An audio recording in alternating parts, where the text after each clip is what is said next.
Hello friend, welcome back to new video. ये जानते उत्तर प्रदेश समेत देश और दुनिया की सिलेक्टेड काम की 25 महत्वपूर्ण बड़ी खबरें। योगी सरकार के फैसले से अब यूट्यूबर अगर आप भी वीडियो बनाते हैं तो आपको लाखों रुपए कमाने का मौका मिल रहा है। जी हां, अगर आप वीडियो नहीं बनाते तो आज से ही शुरू कर दीजिए। यूट्यूब पर वीडियो अपलोड करिए और खूब सारे पैसे कमाइए, सरकार भी आपको पैसा देगी। अयोध्या में जमीन खरीदना अब महंगा हो गया है। इसके साथ ही और कई सारे अपडेट है। फेसबुक, यूट्यूब पर योगी सरकार ने नई पॉलिसी ला दी है। अगर आप गलत तरीके से वीडियो बनाते हैं, अश्लील वीडियो बनाते हैं तो उम्र कैद की सजा है। नए नियम को जान लीजिएगा। इसके साथ ही ओवैसी ने भी क्या बयान दिया है ये जानेंगे। साथ ही चंपई सोरेन बीजेपी में शामिल हो गए हैं और राशन योजना को लेकर भी बड़ा अपडेट है। तो बने रहिएगा, अंत तक जानेंगे हर एक नई जानकारी। तो चलिए शुरू करते हैं।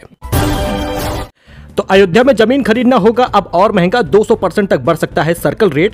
अयोध्या के प्रमुख स्थानों की जमीनों का दाम और बढ़ सकता है। जिला प्रशासन की तरफ से सर्किल रेट में 200% तक की बढ़ोतरी की जा सकती है। पिछली बार 2017 में सर्किल रेट बढ़ाए गए थे और प्रस्तावित दरों को फाइनल करने से पहले स्थानीय निवासियों और स्टेक होल्डर से आपत्तियों सुझाव मांगे गए थे। लेकिन अब 200% तक बढ़ सकता है सर्किल रेट, यानी कि अयोध्या में जमीन और महंगी होगी।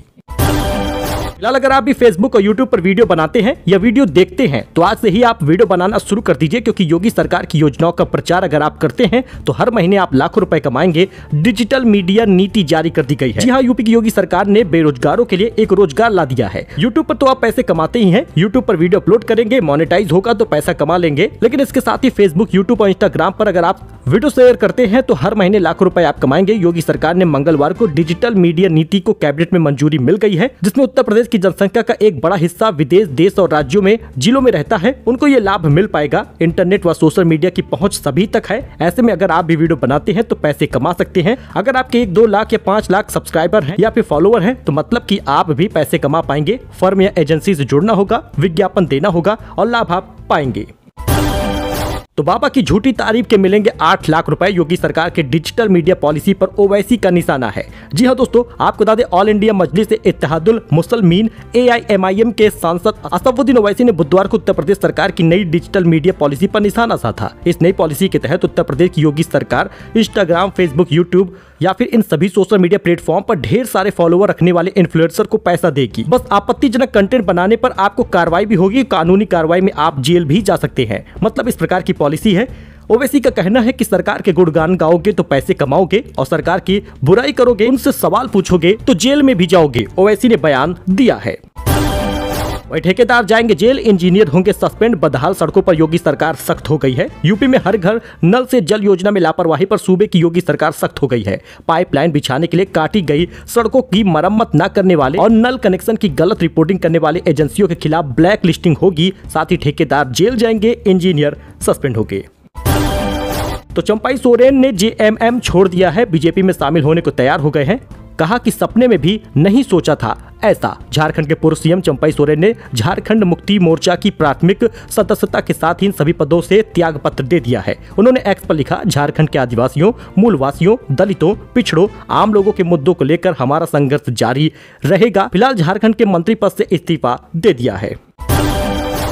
तो सरकार के डिजिटल मीडिया नीति पर अखिलेश ने तंज कसा है। कहा कि हम बांट रहे हैं दाने, जेल तुम्हारा घर अगर हुए बेगाने। मतलब कि पूरी कहावत सुन लीजिए, आखिर उन्होंने किस प्रकार से तंज कसा है। समाजवादी पार्टी के अध्यक्ष अखिलेश यादव ने योगी सरकार की डिजिटल मीडिया नीति में सरकार की योजनाओं का प्रचार करने पर लाखों रुपए महीना देने को घूस बताया है और पूरी पॉलिसी पर सवाल उठा दिए हैं। अखिलेश ने सोशल मीडिया प्लेटफॉर्म X पर कविता के जरिए सरकार पर हमला बोला। अखिलेश ने यहाँ तक कह दिया कि सरकार की तरफदारी करने के लिए अपने चरणों में पड़े रहने वाले नए जमाने के चारण पैदा करना चाहती है। अखिलेश ने लिखा, हम बांट रहे हैं दाने, गाओ हमारे गाने, जेल तुम्हारा घर है अगर हुए बेगाने।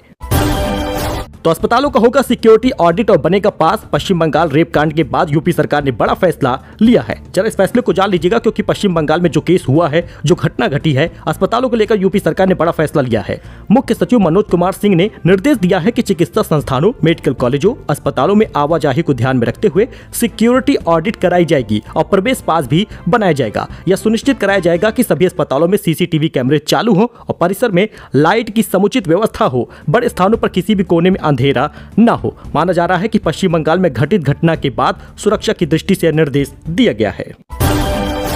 वहीं ममता बनर्जी बोली, बंगाल जला तो यूपी बिहार असम भी जलेंगे, आग दिल्ली तक पहुंचेगी, मोदी की कुर्सी गिरेगी। हेमंत बोले, हमें डराने की हिम्मत कैसे हुई। जी हां, कोलकाता में ट्रेनी डॉक्टर से जो मामला हुआ है, भाजपा के बंगाल बंद के दौरान प्रदर्शन और आगजनी पर मुख्यमंत्री ममता बनर्जी ने बुधवार को पीएम नरेंद्र मोदी पर राज्य में आग लगवाने का आरोप लगाया है। उन्होंने कहा, अगर बंगाल में आग लगी तो असम से लेकर दिल्ली तक जाएगी और पीएम की कुर्सी गिर जाएगी। अलर्ट हो जाइए, क्योंकि यूपी में भी मंकी पॉक्स को लेकर अलर्ट जारी हो गया है। सभी जिलों के एंट्री पॉइंट पर होगी स्क्रीनिंग। लखनऊ केजीएमयू में भी होगी सैंपल की जांच। एक बार फिर से कोरोना की तरह भयंकर महामारी आ रही है जो देश विदेश में फैल चुकी है। उत्तर प्रदेश में मंकी पॉक्स को लेकर स्वास्थ्य विभाग अलर्ट हो गया है। डिप्टी सीएम स्वास्थ्य मंत्री ब्रजेश पाठक ने अधिकारियों को प्रदेश के सभी 75 जिलों में अलर्टनेस बढ़ाने का निर्देश दिया है। जिलों में एंट्री पॉइंट पर मरीजों की स्क्रीनिंग करने का आदेश दिया है। साथ ही हेल्पलाइन नंबर भी जारी किया है। छुआछूत की बीमारी छूने से फैल जाती और इससे सरकार अलर्ट है। आपको बताते चले, WHO ने पब्लिक हेल्थ इमरजेंसी भी घोषित कर दिया है। मंकी पॉक्स को लेकर public health emergency of international concern घोषित कर दिया गया है। मतलब कि तेजी से फैल सकता है। छुआछूत की बीमारी है, कपड़ों से, खानों से, स्किन से, हर तरह से।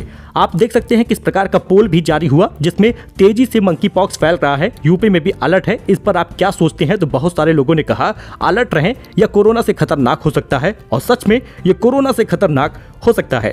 वहीं पर मंकी पॉक्स सिर्फ चेचक जैसी बीमारी है, ऐसा आप मत मानिए। पूरे देश के लिए खतरे की घंटी हो सकती है। ये बेहद खतरनाक बीमारी हो सकती है। मंकी पॉक्स का इलाज फिलहाल है, लेकिन आपको बताते चले, जब एक बार में बहुत सारे लोगों को बीमारी होगी तो भयंकर परेशानी हो सकती है। मंकी पॉक्स के बचाव का तरीका भी हम आपको बता देते हैं। मरीज के छुए हुए कपड़े, बिस्तर व बर्तन जैसी चीजों से दूर ही रहिएगा। मरीज या संक्रमित जानवर के संपर्क में आने पर अच्छे से हाथ धोइएगा। मरीज को दूसरों से आइसोलेट रखिएगा और मरीज की देखभाल करते समय PPE किट जरूर पहनिएगा। वही वाराणसी में पुलिस के साथ मारपीट हुई। वकील ने मारी लात, जबरन खाली कराई गई ज्वेलरी की दुकान। महिलाओं से भी धक्का मुक्की हुई है। जरा विजुअल देखिए। और वकील जो लात मार रहा है एक व्यक्ति को, उसको भी आप देखिए। वाराणसी के नगवा पुलिस चौकी के सामने ज्वेलरी की दुकान, युवक पर लात चलाता वकील, आप देख सकते हैं। ये गुंडागर्दी नहीं है तो और क्या है। हाथापाई के दौरान एक एडवोकेट ने एक लड़की को जोर से लात मारी। उसने कई बार महिलाओं पर भी लात उठाई थी। वकील रह रहकर महिला किराएदार पर भी अपनी लात तानता दिख रहा था। धक्का मुक्की के बीच काफी देर तक गाली गलौज हुआ। इस दौरान महिलाएं बीच सड़क चिल्लाती रही हैं। तो मंकी पॉक्स से बचने के लिए BHU के डॉक्टर का दावा, चेचक का टीका मंकी पॉक्स को रोकने में कारगर होगा। जानिए कैसे करता है रोकथाम। मंकी पॉक्स के खतरे को लेकर BHU के वैज्ञानिकों ने बड़ा दावा किया है। IMS BHU के माइक्रोबायोलॉजी विभाग के प्रोफेसर गोपाल नाथ का दावा है कि चेचक का टीका मंकी पॉक्स को रोकने में कारगर होगा। उन्होंने कहा कि रिसर्च में इससे जुड़े तथ्य सामने आ गए हैं। उन्होंने बताया 1978 के बाद जो लोग जन्मे हैं उन्हें मंकी पॉक्स से बचने के लिए चेचक का 2 टीका 1 महीने के भीतर लगवाना होगा। और 1978 से पहले चेचक का टीका जो ले चुके हैं उन्हें सिर्फ 1 डोज ही काफी होगा। अगर आप भी आंगनवाड़ी वैकेंसी का इंतजार कर रही थी तो आपके लिए बड़ी खुशखबरी है, क्योंकि आंगनवाड़ी में 10,000 पदों पर भर्ती निकली है। होम साइंस में ग्रेजुएट महिलाओं को सुनहरा मौका दिया गया है। अगर आप भी उत्तर प्रदेश की रहने वाली हैं और आंगनवाड़ी में भर्ती का इंतजार कर रही थी तो होम साइंस में ग्रेजुएट महिलाओं को 10,000 रुपए की सैलरी वाली नौकरी मिलेगी। जी हाँ, 11 महीने की संविदा की नौकरी है जो आगे और बढ़ जाएगी। 11 महीनों के लिए संविदा पर रखी जाएगी और जैसे ही 11 महीने कंप्लीट होगा एक बार फिर से रिन्यूअल हो जाएगी आपकी नौकरी। मतलब की नौकरी जाने वाली नहीं है। एक बार मिल गया तो 10,000 रुपए का हर महीने काम हो गया। हालांकि एजुकेटर के रोल के लिए जरूरी योग्यता कम से कम गृह विज्ञान यानी होम साइंस की परीक्षा में पास होना है और न्यूनतम 50% अंक आपका आना चाहिए ग्रेजुएशन में। सभी नियुक्त होने वाले एजुकेटर को बेसिक शिक्षा परिषद के अंतर्गत चलने वाले 10,684 को लोकेटेड आंगनवाड़ी केंद्रों में बाल्यावस्था की देखभाल व शिक्षा के लिए रखा जाएगा। कब तक पूरी होगी चयन प्रक्रिया, इसे जानिए। सरकार द्वारा निकाली गई इस भर्ती की चयन प्रक्रिया 30 सितंबर तक पूरी कर ली जाएगी, यानी कि आपके पास 1 महीने का समय है। राज्य की DG स्कूल शिक्षा कंचन वर्मा ने सभी जिलों के बेसिक शिक्षा अधिकारी को पत्र लिखा है। सभी एजुकेटर को संबंधित विद्यालय के प्रधानाचार्य के निर्देशन में काम करना होगा। इनका मुख्य कार्य 3 साल से लेकर 6 साल तक के बच्चों को औपचारिक शिक्षा देने के लिए तैयार करना होगा। चयन के लिए समिति का गठन होगा। कंचन वर्मा ने बताया कि पूरी चयन प्रक्रिया के लिए हर जिले में एक चयन समिति का गठन किया जाएगा। समिति के अंदर डायट प्राचार्य, जिला कार्यक्रम अधिकारी, जिला सेवा योजना अधिकारी, वित्त और लेखाधिकारी, बेसिक शिक्षा के सदस्य और जिला बेसिक शिक्षा अधिकारी शामिल होंगे। इसके साथ ही समिति की बैठक में एक उप समिति का भी गठन होगा। उप समिति का कार्य चयन प्रक्रिया और दक्षता प्रमाणीकरण करने का होगा। इस उप समिति की अध्यक्षता जिलाधिकारी द्वारा नामित की जाएगी। योग्यता बहुत बेसिक सी है। होम साइंस अगर आप की है, 50% अगर आप उत्तीर्ण है, न्यूनतम अंक अगर आपका 50% है तो आप नौकरी पा जाएंगी। आरक्षित वर्गों वालों को 5% की छूट दी जा रही है। इस भर्ती के लिए अप्लाई आप कर सकती हैं। अभ्यर्थियों की उम्र 1 जुलाई 2024 से 40 साल से अधिक नहीं होनी चाहिए और न्यूनतम 18 साल होना चाहिए। आप आवेदन करेंगी, पूरी डिटेल आगे भी आपको बताया जाएगा। फिलहाल अगर आपको आंगनवाड़ी में नौकरी चाहिए तो इससे सुनहरा मौका नहीं मिलेगा, न आंगनवाड़ी में इससे ज्यादा तनख्वाह वाली आपको नौकरी मिलने वाली है। तो 10,000 रुपए आपका इंतजार कर रहा है, तुरंत अप्लाई करिए अगर आप भी आंगनवाड़ी में नौकरी करना चाहती हैं। तो चल्ला श्रीनिवासुलु शेट्टी एसबीआई के नए चेयरमैन बन चुके हैं। शेट्टी के पास एसबीआई में 36 साल से ज्यादा का अनुभव है। 63 साल के दिनेश खारा रिटायर हुए हैं। जी हां, चल्ला Srinivasulu Shetty state bank of India यानी एसबीआई के नए चेयरमैन बन गए हैं। तो रिलायंस के वाईकॉम 18 और डिज्नी का मर्जर हो चुका है। सीसीआई ने 70,350 करोड़ की डील को मंजूरी दे दी है। रिलायंस इस वेंचर में 11,500 करोड़ का निवेश करेगी। जी हां, competition commission of India CCI ने रिलायंस की सबसिडरी कंपनी वाईकॉम 18 और डिज्नी के मर्जर को मंजूरी दे दी है। तो दोस्तों, अब मिर्जापुर के मां विंध्यवासिनी धाम के घर बैठे आप दर्शन कर पाएंगे। बड़ी खबर सामने आ रही है मां विंध्यवासिनी धाम से। मां विंध्यवासिनी धाम जो देश विदेश में आने वाले लाखों भक्तों की आस्था का केंद्र बनी है। भक्तों की सुविधा को ध्यान में रखते हुए जिला प्रशासन और विंध्य विकास परिषद ने एक महत्वपूर्ण कदम उठाया है। आने वाले समय में नवरात्रि शुरू होने वाली है। दूर से आने वाले भक्त डिजिटल वेबसाइट के माध्यम से मां विंध्यवासिनी मंदिर में मुंडन, पूजा, दर्शन और दान के लिए रजिस्ट्रेशन सब घर बैठे ही कर पाएंगे। जल्द ही यह व्यवस्था विंध्याचल में लागू हो जाएगा।